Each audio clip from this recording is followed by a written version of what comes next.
नमस्कार। जय राधे राधे श्याम राधे राधे। जय वृंदावन बिहारी लाल की जय, कृष्ण कन्हैया लाल की जय, बांके बिहारी लाल की जय, जय राधा श्याम सुंदर लाल की जय, जय राधे राधे श्याम राधे राधे। এখন ভাগবত পাঠ আলোচনা করা হবে। আসুন ভাগবতের দশম স্কন্ধ থেকে আলোচনা করা হবে। আসুন তার আগে আমরা এখন একটু গুরু বন্দনা করে নিই। রাধে রাধে। বন্দে গুরুনীশ ভক্তানীশ মেষাবতারকন তদ প্রকাশং সচ্চক্তি কৃষ্ণ চৈতন্য সংঘকম বন্দেহং শ্রীগুরু শ্রীযুতপদকমলং শ্রীগুরুবৈষ্ণবাশ্চ শ্রীরূপং সগৃজাতং সহগণ রঘুনাথং বিতং তং সজীবং সাদ্বৈতং সাবধূतं পরিজনসহিतं শ্রীকৃষ্ণ চৈতন্য চন্দ্র দেবং শ্রী রাধা কৃষ্ণ পাদন সহগণ ললিত শ্রী বিশাখাম্বিতাংশ্চ আজনুলম্বিত ভুজৌ কনকায়বদাতৌ সংকীর্তনৈকপিতরৌ কমলাকাক্ষৌ বিশ্বম্ভরৌ যে দ্বিজবরৌ যুগধর্ম পালৌ বন্দে জগৎ প্রিয় করো করুণাবতারৌ শ্রী চৈতন্য প্রভুং বন্দে যৎপাদাশ্রয়ে বিরজত স্বগৃহত্যা করো ভ্রাতা দুঃখ সিদ্ধান্ত শর্মণিম নমো বাঞ্ছাকল্পতরুভ্যশ্চ কৃপা সিন্ধুভ্য এব চ পতিতানাং পাবনেভ্যো বৈষ্ণবেভ্যো নমো নমঃ। হে কৃষ্ণ করুণা সিন্ধু দীনবন্ধু জগৎপতি গোপেশু গোপিকাকান্ত রাধাকান্ত নমস্তুতে। তপ্ত কাঞ্চনং গৌরাঙ্গীং রঙ্গিণীং প্রমদাকৃতিং বৃষভানুসুতং বন্দে বৃন্দাবনবিলাসিনীং নারায়ণং নমস্কৃত্য নরবৈষ্ণবং নরোত্তমং দেবীং সরস্বতী চৈব ব্যাসং তত জয়মুদীরয়েৎ। গুরবে গৌরচন্দ্রায় রাধিকায় তদালয়ে কৃষ্ণায় কৃষ্ণভক্তায় তদ্ভক্তায় নমো নমঃ। পঞ্চতত্ত্বকং কৃষ্ণং ভক্তরূপস্বরূপকং ভক্তাবতারং ভক্তাখ্যং নমামি ভক্ত শক্তিকং। জয় রূপ সনাতন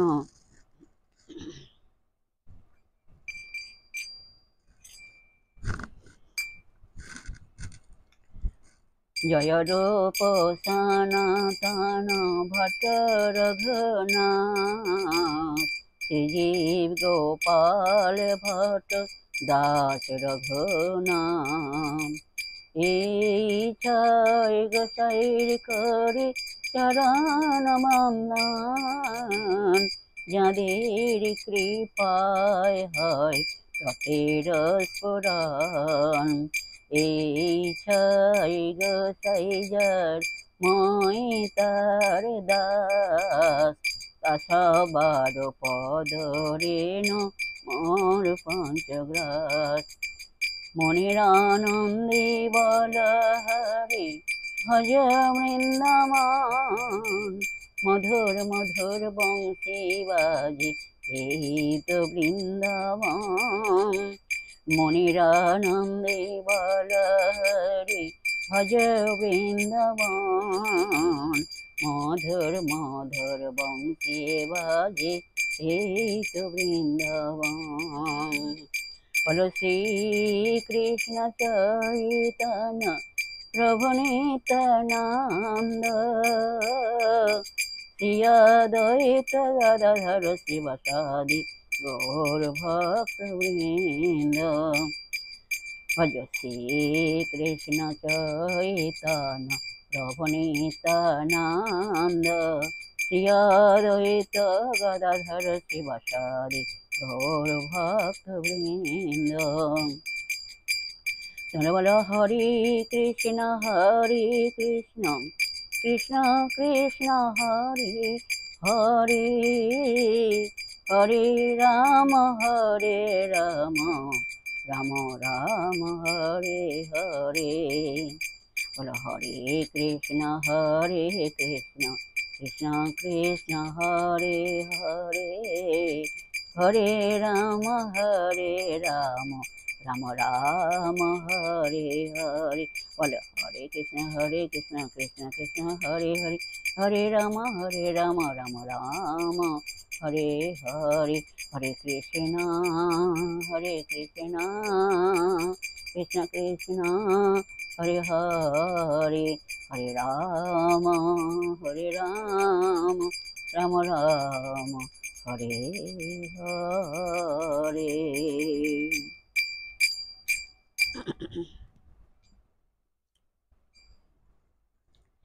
সখী সখী সখী সখী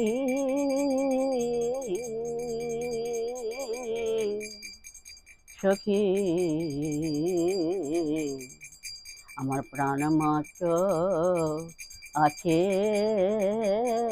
বাকি, তাহা বুঝি যায় সখী,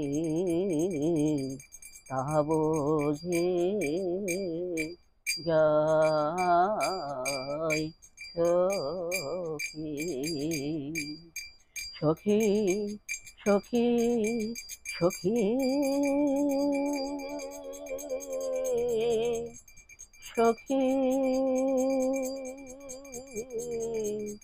সখী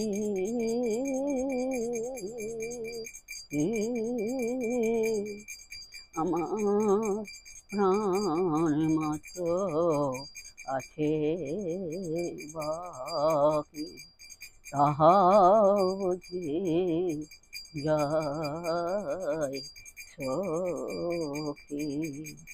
আমি এখন কি করি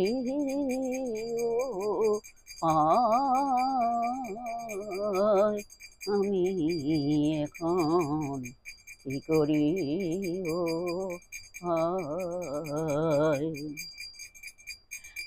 রাধা রাধা রাধা রাধা বলো গো সবাই, রাধা রাধা রাধা রাধা বলো গো সবাই। তোমরা রাধা রাধা রাধা রাধা বলো গো সবাই, রাধা রাধা রাধা রাধা বলো গো সবাই। তোমরা রাধা রাধা রাধা রাধা বলো গো সবাই, রাধা রাধা রাধা রাধা বলো গো সবাই, রাধা রাধা রাধা রাধা বলো গো সবাই। জয় রাধে জয় কৃষ্ণ জয় রাধে শ্যাম, जय राधे राधे श्याम। जय वृंदावन बिहारी लाल की जय, कृष्ण कन्हैया लाल की जय, बांके बिहारी लाल की जय, जय राधा श्याम सुंदर लाल की जय। जय राधे राधे श्याम राधे राधे।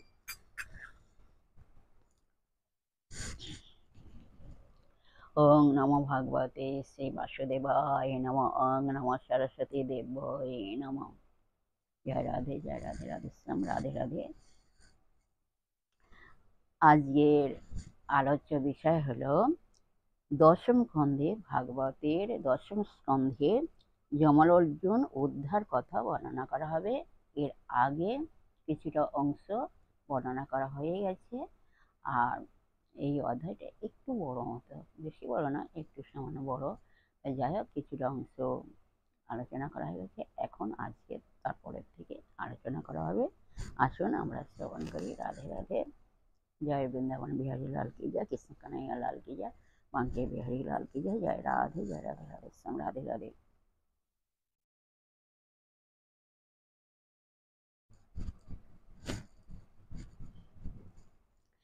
সেই কালে হরি হেরি পাইবে মোচন, অবশ্য হইবে সিদ্ধ আমার বচন। 100 বৎসর পরে শ্রী হরি ব্রজপুরে হরিভক্তের কারণে দর্শন দেবেন। এটা নারদ মুনি বলছেন আর কি। আর তখনই তোমরা শ্রী হরিকে দর্শন করিয়া পাপ থেকে মুক্তি পাইবে। এখানে নারদ ঋষি নলকুবের ও মণিগ্রীবকে বলিতেছেন, আমি যাহা বলিতেছি তাহা মনে প্রাণে বিশ্বাস করো। তোমরা নিশ্চিন্তে থাকো। হরিকে দর্শন করা মাত্রই তোমরা মুক্ত হয়ে যাবে। এটা নারদ মুনি বলছেন আর কি, নলকুবের ও মণিগ্রীবকে বলছে। এত বলি মহারিষি বিনা ধ্বনি করি, হরি গুণ গাহি যান গগন পরি। উপরিউক্ত কথাগুলি বলিয়া মহারিষি নারদ মুনি বীণা বাজাইয়া হরি গুণানুকীর্তন করিতে করিতে গগনের বা আকাশের উপরে উঠিয়া গেলেন। সে যখ পুত্র যমল অর্জুন নামেতে হইল বিশাল বৃক্ষ নন্দের দ্বারেতে। নারদ ঋষির অভিশাপে নলকুবের ও মণিগ্রীব দুই ভাই নন্দ মহারাজের দ্বারেতে যমল ও অর্জুন নামেতে বিশাল বৃক্ষ হইল। ব্রজেতে পরমা ভক্তি সকলের হরয়, দিবানে শ্রীকৃষ্ণ চিন্তা সবাকার হয়। ব্রজ গোপীগণের মধ্যে শুদ্ধা ভক্তি ছিল। তাঁরা সদা সর্বদাই হরি গুণানুকীর্তন করিতেন ও সৎ সৎকর্ম করিতেন, সদা সর্বদাই সত্য কথা বলিতেন। এক কথা বলিতে গেলে তাঁহারা ছিলেন সত্য গুণে গুণান্বিত বা গুণান্বিতা। অহোরাত্র দিবানিশি কৃষ্ণ ভাবনায় ভাবিত থাকিতেন। ব্রজবাসীগণ ছিলেন সদাচারী, তাহাদের আচার আচরণ ছিল সৎ। তাহাদের সদাচারে সেই তরুবর তমগুণ নাশ হয় সত্যগুণ পর। ব্রজবাসীগণের সদাচারে ওই তরুবর অর্থাৎ যমল ও অর্জুন বৃক্ষের মধ্যে তমগুণ নাশ হইয়া যায় এবং সত্যগুণ দেখা দেয়। ব্রজবাসীগণ যে সদা সর্বদাই দিবানিশি কৃষ্ণ চিন্তা করিতেন বা কৃষ্ণভাবে ভাবিত থাকিতেন বা শ্রী হরি গুণানুকীর্তন করিতেন, তাহার ফলে সেই তরুবরের মধ্যে তমগুণ নাশ হইয়া যায় এবং তাহাদের মধ্যে সত্যগুণ দেখা দেয়। স্মৃতিলাভে তরুরূপে দুই মহাজন, ব্রজেতে ভক্তিতে শুদ্ধ ক্রমে করি মন। এখানে দুই মহাজন বলিতে কুবের তনয় নলকুবের ও মণিগ্রীবকে বোঝানো হইয়াছে। কুবেরের এই দুই পুত্র নারদ ঋষির অভিশাপে বৃক্ষরূপে অবস্থান করিলে ও তাহাদের মধ্যে স্মৃতিশক্তি বিরাজিত ছিল। ব্রজবাসীগণ যে সদা সর্বদাই হরি গুণানুকীর্তন করিতেন বা কৃষ্ণ চিন্তা করিতেন বা কৃষ্ণ ভাবনায় ভাবিত থাকিতেন, ব্রজগোপীদের নিকট হইতে হরির গুণানুকীর্তন শ্রবণ করিয়া কুবেরের দুই পুত্রের মধ্যে তমগুণ নাশ হইয়া যায় ও শুদ্ধ সত্যগুণ দেখা দেয়। কুবেরের এই দুই পুত্রের মধ্যে স্মৃতিশক্তি ছিল বলিয়াই এই বিশাল পরিবর্তন তাহাদের মধ্যে আসিয়াছিল। তাই এখানে বলা হইয়াছে, স্মৃতি লাভে তরুরূপে দুই মহাজন, ব্রজেতে ভক্তিতে শুদ্ধ ক্রমে করি মন। দিবানিশি হরি চিন্তায় এক মনে করে, বৃক্ষরূপ নাশ তার হইবে সত্তরে। এইভাবে যদি কেহ এক মনে এক ধ্যানে দিবানিশি শ্রী হরির চিন্তা বা হরির গুণানুকীর্তন করিয়া থাকেন, তাহলে খুব শীঘ্রই বা অতি সত্বরে তাহাদের বৃক্ষরূপ নাশ হইয়া যাইবে, বা তাহাদের মধ্যে তমগুণ নাশ হইয়া শুদ্ধ সত্ত্বগুণ জাগ্রত হইবে। এইরূপে তমগুণে কুবের তনয় বৃক্ষভাবে থাকি কৃষ্ণে অনুরাগী হয়। এইরূপে তমগুণে কুবের তনয় বৃক্ষভাবে থাকি কৃষ্ণে অনুরাগী হয়। এইরূপে কুবের পুত্র তমগুণে নলকুবের ও মণিগ্রীব বৃক্ষভাবে থাকিয়া শ্রীকৃষ্ণে অনুরাগী হন। যমল অর্জুন বৃক্ষ দুটি নন্দালয়ের দ্বারের ঠিক সম্মুখে ছিল। সে কারণে ব্রজগোপীগণ যে সদা সর্বদাই দিবানিশি হরি গুণানুকীর্তন করিতেন, শ্রী হরি গুণানুকীর্তন করিতেন, ওই বৃক্ষ দুটি সদা সর্বদাই